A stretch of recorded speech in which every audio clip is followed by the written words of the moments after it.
You look But so great. How did you do it? Well, I was just like stuck under some rubble for 72 hours and I couldn't eat or almost drink for that time. I almost died in an earthquake. Highly recommend.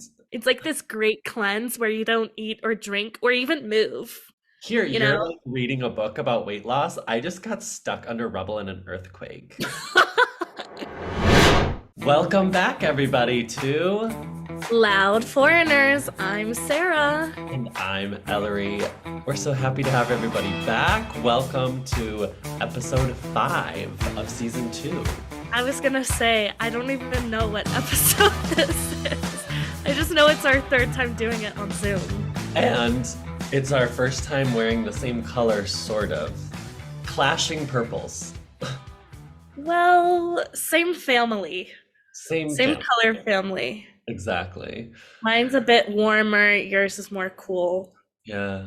Is that how that I works with colors? I'm not good with colors. That's one way that I'm really not gay, is I'll just be like, guess- red is red, blue is blue, purple is purple. Like And you don't see the my mom's slight like, that's variation. not orange, that's mango. And I'm like, No, that's an apricot peach. that's an apricot peach, slightly softer.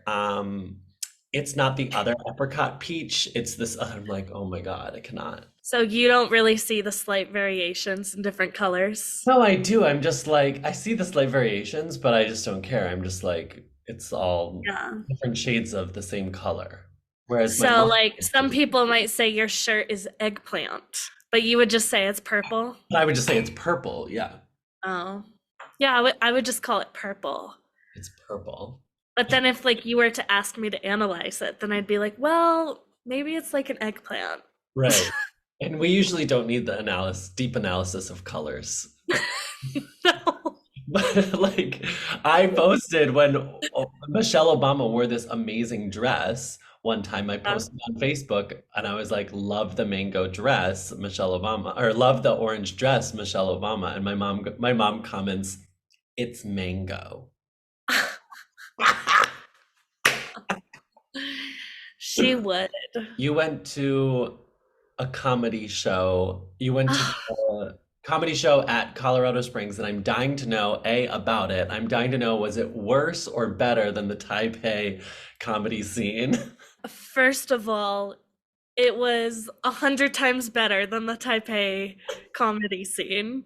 Oops. Like, the Taipei comedy scene is like for newbies. So there were three comedians. There were two white males, white straight males, and there was one black woman. But honestly, and I don't say this lightly, the men were kind of funnier than her. Oh! Dun, dun, dun, dun, dun, dun, dun. I Dun, put dun, in dun, dun, sound effect dun. here. I did like the woman, but lot, if not most, of her set was about the fact that she was a new mom and she's in her 40s, and And so you're like, she's not relatable, not relatable. I know, but she's like talking about her kid and like mom things, and if you're a parent, then I guess that's funny, but like Yeah. it's kind of like, okay, we get that. That's kind of funny, but like let's move on from that. But she Yeah. didn't. See, and that's the thing. I feel like comedians should, like, I'm always super self-conscious actually about talking about gay stuff too much. Like, I don't want to be the gay comic that gets up there and then that's all I fucking talk about is gay stuff. And then, like, people are like, okay, something else, please. So I feel Yeah, like that's important to be able to, like, move on to something else. Yeah. right. I always say a good comedy show or a good like comic is not really funny unless they have a little bit of like homophobia or transphobia or like Oh, racism or something a little sexism. edgy. Something a little edgy, you know? Yeah. And whether they're joking hopefully they're like joking about it, but you know, there's got to be some like controversial things in there or like things to make you like wonder. Yep. Oh, Oh. all right, our first segment will be What's in the News? What's in the News is a game we play where one of us gives a headline or a quick news story and the other person reacts to it. We talk about it and try to relate ourselves to it or just kind of go off the cuff and see where it goes. I'll do mine first. And everybody knows this news story, but I know that Sarah doesn't watch the news. So I was like, maybe she doesn't know about it. No, that's not shade. Like you literally have been like, I don't watch the news. It makes me depressed. I'm already depressed enough. so like maybe you haven't heard about this? I'm listening. All right, so Alaska Airlines grounds 737 MAX 9 planes after section blows out mid-air. The door blows out mid-air. Did you hear? Bitch, I know about Okay, this. okay. I'm just making sure because maybe you didn't know. But it's possible that maybe some listeners haven't, and in either case, we need to talk about it. This is crazy. So first, let's see this video. It's like a 1 minute video from BBC, and it has like some interviews that we could react to. So let's see what's here. It was a trip from hell. I look up and the oxygen masks were hanging from the ceiling. And then I look to my left and there's this huge chunk part of the airplane just like missing. Okay. So first of all, getting to actually use the little face mask thing, that's I was gonna say exciting. that's kind of I exciting. know. Like, We have I'm the a little same- jealous. They got to finally use those. I love that we have the same reaction to that. We're like, ooh, you get to use the face mask. Because you always like, they talk about the fucking face mask thing, and you're like, you're never gonna They do that. do the drill every time, every flight. Yeah. But like you don't pay attention because it's very rare that that's gonna happen. And the wind is just extremely loud. There's wind blowing everywhere. Oh really? The wind was loud? Oh, I can't imagine. This wasn't even an emergency. Would you stay calm in this situation? I would Well, be I mean, in panic mode. I'd be like, I'm gonna die! Like, as soon as those masks come down, you're just like, I don't know, because was there like a lot of turbulence or it was just like the thing flew off? they said it was loud and there was wind everywhere. Because you can imagine, like, Yeah. the video doesn't look too bad, and it seems like everyone stays calm, which is the Right. hilarious thing about these videos. Like, the same thing with the plane crash in Japan. It's just like the plane is literally surrounded in flames, and everybody in the plane is just like, because what the Japan. fuck else are you gonna do, right? I mean, I know. It's hard to say what I would do in that situation, but I would most likely jump to like the worst case scenario. Um I would jump to realistically, conclusions and jump to the worst case scenario. Yeah. I'd probably just stand up and jump off the plane before anything further happened. Just phew! I'd like grab my luggage with me as a cushion. That's always hilarious when people grab their luggage. It's like, no, you need to get off the plane. It's going to explode. With the Japan air crash, like people got off without their luggage, and because of that, everybody followed orders and nobody died except the people that they landed on accident. That would never happen in America. I know, that's what so many people online were commenting, like, oh, this is only because they're Japanese and like da da da da da. If this was in the US, like there'd be people scrambling to get their bags. Oh, it's true. Yeah. Someone would probably be taking a shit in the bathroom, run out of toilet paper. They'd be like, I can't get off this plane. Gotta take my last dump. I think that would be the worst case scenario. Not a plane crash in itself, but like an emergency happening and you're stuck in the bathroom. Oh my God, you got like the door got jammed. Yeah, or like you're mid poop.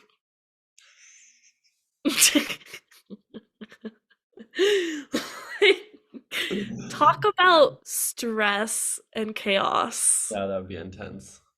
I'm glad everyone was okay. I think a lot of us have a newfound fear. This is the thing. Okay, 2024, two times now we've had we're 2 weeks in, and there's been the Japan crash and there's this, and it just makes you go like, yikes. Flying. Miracles happen. I mean, accidents happen. All right. So the story I have here today is taking place in Iceland. And you know that there is a volcanic eruption there? Yes. Okay, so cue this huge crack. Oh my God. Someone who I believe it said was working to like fill this hole, he fell in. And I don't recall if they're still looking for him or if they already found him, but he fell into the hole. Like, how deep was that hole? He was working to fill in the crevices from the volcanic activity. Oh, he was like And working. He was like a rescue worker. yeah, he was working to like fill the hole. That was his job. Oh, and he fell in while doing it. Like, how do you do that? Your job is supposed to be to just fill it, and then you fall in? That's like being like an Well, it Olympic said that worker. they lowered two people down into like the hole to like start from the bottom up, I guess. Oh, and then they got stuck in on accident. Yeah, I believe. Oh. Like, what are the odds that one, there's like volcanic eruption activity in your town and like a bunch of houses get destroyed, and then like you're going to save the day, fill the hole, and then like you don't come out? These guys just wanted to have their Iceland story international, just like the Thai boys in the cave. And they're like, this is Iceland's version. We're just two adult men in a cave. We got stuck. We didn't mean to. But it's not like that hole was that deep, right? Yeah, it was not deep. I don't know. Deep I, enough for someone to get lost in there. yeah, or get stuck. Like you can't climb back out. Honestly, with my claustrophobia, that is really not cute. Like I could not handle that. My worst fear is getting stuck in like a small place, like during an earthquake. Like, oh my God, in a fucking elevator. Like being at like bad timing to be in an elevator during an earthquake. Worst night. Or getting stuck under something. Like something's weighing you down, Well, yeah, obviously that's not good either. Yeah. like a bookcase or like Like you hear about these people that are like, oh, she was stuck under the rubble for 74 hours. Like I heard about an 80-year-old woman who was stuck under the rubble for 70 some hours in Japan how. in that earthquake. I would have like willed myself to death. I would have been like, bitch, you're dying. I know you can still breathe and think. Die already. But then you're like stuck, but you're stuck like this, so you can't even kill yourself. I know, I would just try to get into a deep, deep sleep and hope I never woke up. You can't. Also just horrible, so thirsty. You know how it feels to be ungodly thirsty. I remember you after surgery, and you're laying Oh my there and God. literally crying, and you're like, "What? Why can't I drink water?" And then you go, "I'm so thirsty." And I was like, "I didn't know, Sarah. I've been there." It was the most intense thirst of my life I because know. I had been fasting since like 12 hours before my surgery. Then you go into the surgery and it's like a few hours, and then you're coming out of it. It's like It's horrible. possibly 24 hours without like any liquids. And So yes, imagine they're that like, times three. I couldn't. I could not. I can't either. I've anyone who has not been there, you don't know. But thirst is way worse than hunger by a lot. I I would think so. take being hungry over being thirsty any day of the week. Yeah. 100%. Thirsty is the worst. Like, and it's not, people don't know. Like, if you haven't never had like a bad surgery, you don't know. Or if you've never had like being hooked up to an IV drip with like from sickness from like I was allergic to medicine, took medicine, was like throwing up tons, and then they put do an IV drip. You can't drink water. You can't like drink water. Yeah. The same Q-tip thing that I was doing with you. And do you remember I like got the nurse to like was like, we're doing the Q-tip thing, and she's like, okay, if she wants to. And like I was like, get us a Q-tip and a little thing of water, and then we were doing the Q-tip thing.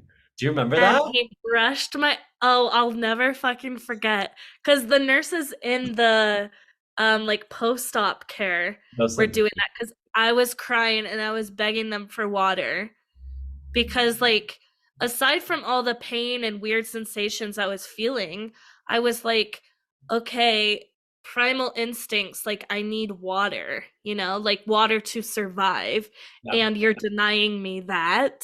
Yeah. Like it felt like torture. And That- then they're like, well, we can dip a Q-tip in water and brush it on your lips, or you can suck on the Q-tip. And I'm like, fine. I will But I I remember felt how like much you thought that was bullshit. Like you were whining to me, like, but why? Why only a Q-tip? What is this? I I need more I than a didn't Q-tip. understand. And I was like, Sarah, you will throw up, you will vomit. You can't I have it. was willing to take that chance.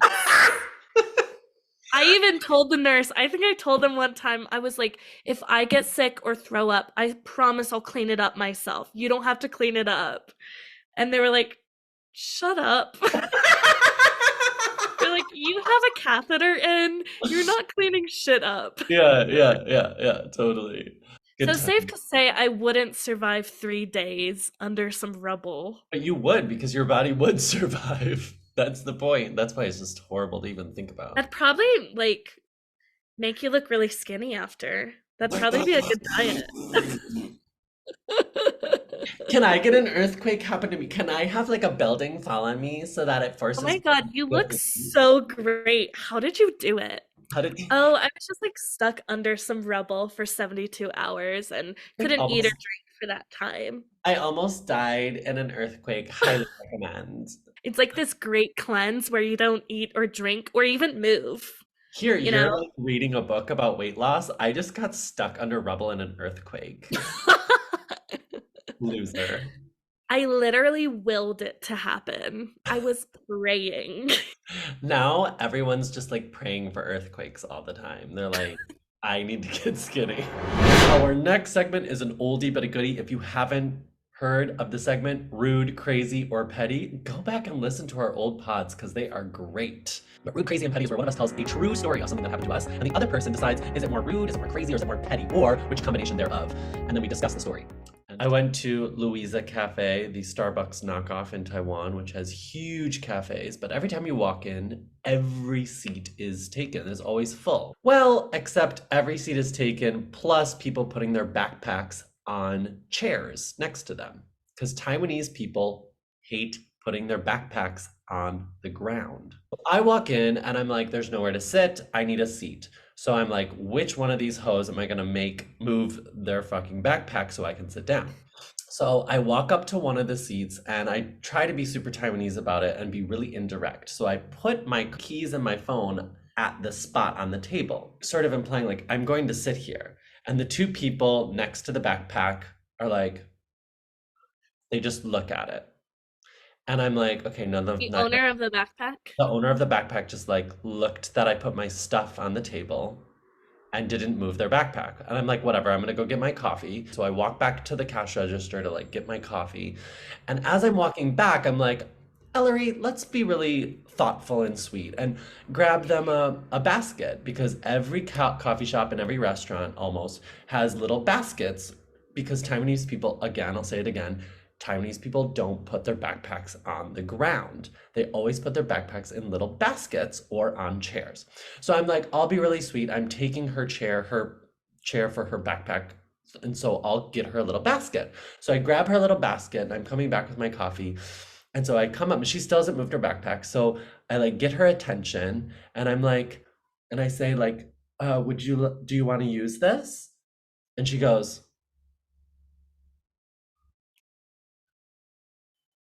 doesn't say anything, gives me like this cold look. And then I like pull the chair back because I'm gonna sit down. And then she's like, okay, I gotta take my backpack.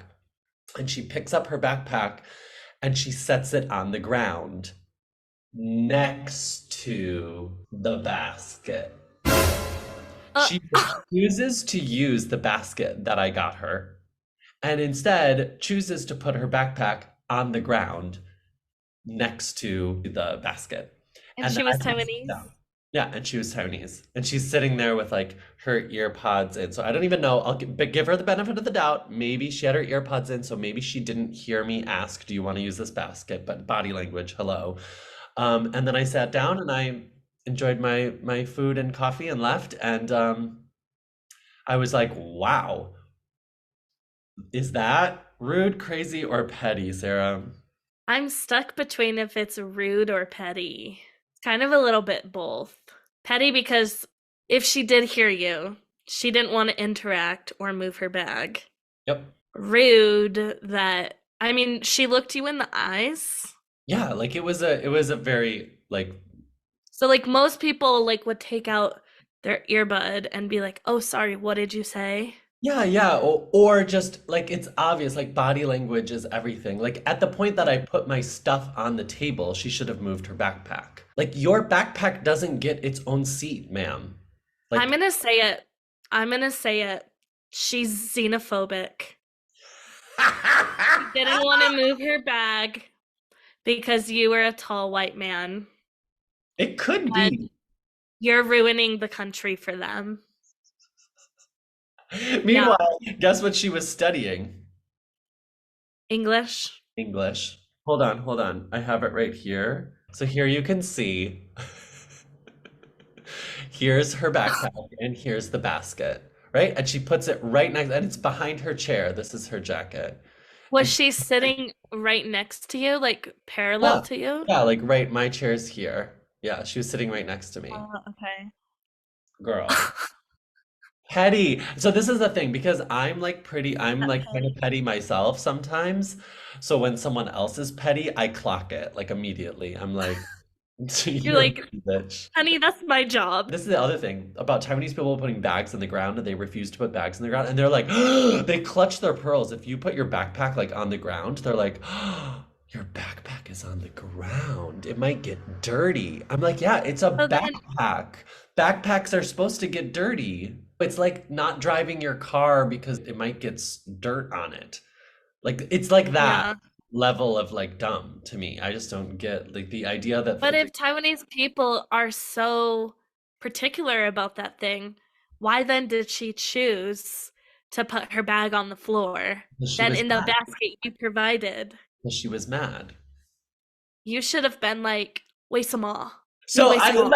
I thought okay. So I thought about it. I could have Which been means why in yeah, which Chinese. for those who don't know means why. I thought about like because I'm such a Scorpio too. Like after I'm like, oh, I could have said this or I could have said that, and I'm like analyzing the situation, right? So I'm like, but I was really like, I could have made a scene about it or just like pushed her to be like, ma'am, I got you a basket. Like, why aren't you using it? But at that point, then I just become an asshole, and there's just no point in like taking it. Yeah, true. And it's not even worth anyone's Yeah, time. it's really not worth it. It's not worth a fight. It's not worth making a scene. Even though I But what totally would you have done if she refused to move her bag? Like continued to ignore you and did not move her bag? great Would question you say because something then? honestly, at that point, I would do the Taiwanese thing. You know what a Taiwanese person would do in that situation? They would move it themselves. No. They would They go would leave. tell no, they would go tell the owners, the boss of the place. Yeah, Go tell totally. mom and dad to solve your Go get the problems. boss and be like, "Oh, you don't want to move it? Okay. I'll go get," and you go and you complain to the shop owners or to the baristas, which at that point I would almost feel bad. At this point that would be I actually would feel bad about that because I go there all the time and I walk in and they're like, "You want an oat milk latte, extra hot?" And I'm like, "Oh." Yeah. You're like, yes, bitch, don't fuck it up. Well, that's the thing. I am very, especially the Extra, older I extra get. hot, or I will slit your throat. Okay, but tell me what have you done in this situation from beginning to end? Would have you handled it differently than I did? I mean, I was really sweet. I was really thoughtful and still like, no, I'm putting it next to the basket. Yeah, honestly, good on you for actually like thinking ahead and getting the bag. Because I don't think I would have done that. I Getting the would have just basket. been like, yeah, the basket, I mean. Yeah, yeah. Um, I would have just been like, just using body language to be like, I'm gonna sit here, so your bag needs to move. At least most of the time it's not like this. Like, because this happens at this place all the time. Like everybody puts their bags. I put my bag on a chair too. If nobody's sitting there, like it is nice to put your bag on a chair. Like I get it. But Yeah. if somebody is walking up and they're like going like this, trying to find a seat, The right thing to do is like to move your fucking bag before someone has to like ask you. yep. So this is a public service announcement to all the Taiwanese listeners. Move your bag. Most people are Fiance. most people are Yeah. fine with this. Yeah. Don't be a dick. Don't be a dick like the lady who doesn't know Just how to suck learn one. English. Don't be a dick, just suck one. Period. That's a good one. Like, Sarah, we have that's so a many good good one. t-shirt ideas. We have so many good t-shirt ideas. Like, I still really want a t-shirt of your phrase. It's a whole vibe. I'm just not sure it's my vibe. I need that, but also it needs some art with it. It needs like, I don't know, It like a needs- frog smoking a cigarette or something weird. You know? Like, That's it for today. We hope you enjoyed this episode. And if you're still listening, you made it through to the end. So you are a true fan. And as Ellery always says, if you are a fan, don't forget to like. I was going to say like, comment, and subscribe. honestly, share the podcast out. That's a big one. If you love our podcast, share it with your friends, share it in your bestie group chat, share it on Facebook for your boomer friends, share it on Instagram stories, share it. And that's the main one, I would say. And we love you all, and we'll see you next time. Once we get back into our Instagram, we'll have an Instagram again. We got to figure that out, but our Instagram is @loudforeigners. And we'll see you next time in 2 weeks. Bye. Bye. Kisses. Don't forget to do your taxes.